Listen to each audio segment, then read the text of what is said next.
doesn't change your worth as a person.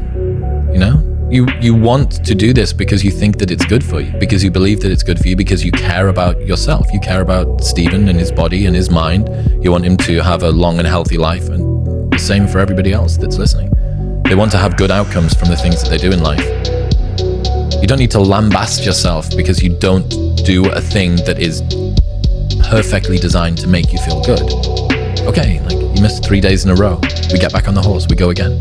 Discipline. So a good example, I did a master's and a bachelor's degree at uni in business, and I always regretted not going and doing philosophy or psychology. And in retrospect, it always made me resentful of uni a little bit, because I'd spent all of this time learning stuff that didn't teach me anything about the business world. But then upon starting the podcast, what I realized was that I've been able to design my perfect university degree with the top lecturers on the planet, and I get to do it 3 times a week at the cadence that I want. And not only do I get the lecturers that I want, but I get to ask them about the specific area of their work that I want as well. So it's curiosity. The thing that drives me is curiosity. Robin Dunbar says that in order to get into a relationship, you have to sacrifice 2 friendships. Because you can have around about 5 very close friends. If you want to get into a relationship, you need to get rid of 2 of them, because there is a minimum time investment. So people that are in relationships have better health outcomes. They have onset of dementia later, they have Alzheimer's problems later on in life, they are less lonely. That seems pretty uncontroversial, and yet both sides of the aisle, both men and women, are retreating from relationships and finding ways that they can justify this.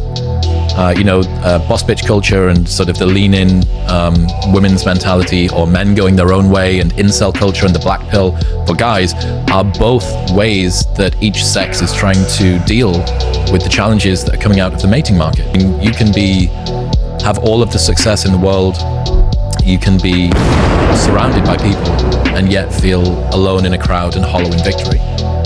Because if you're only playing a role, anything that you do, any love that people give to you, won't feel like it hits you existentially. You'll feel praise, but you won't feel love, because they're not in love with you. They're just applauding the role that you're playing.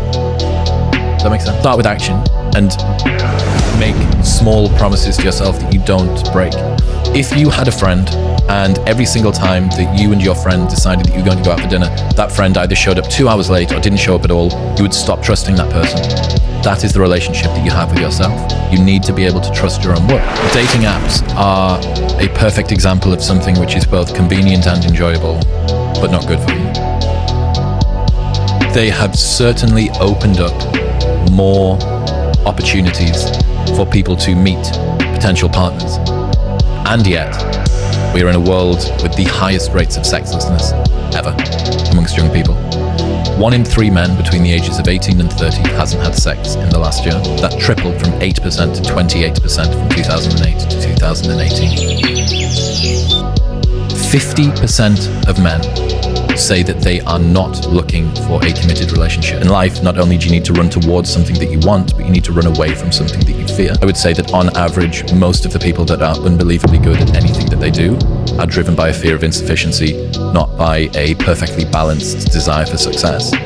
And this tension between success and happiness, I think, is something that both me and you are quite interested in.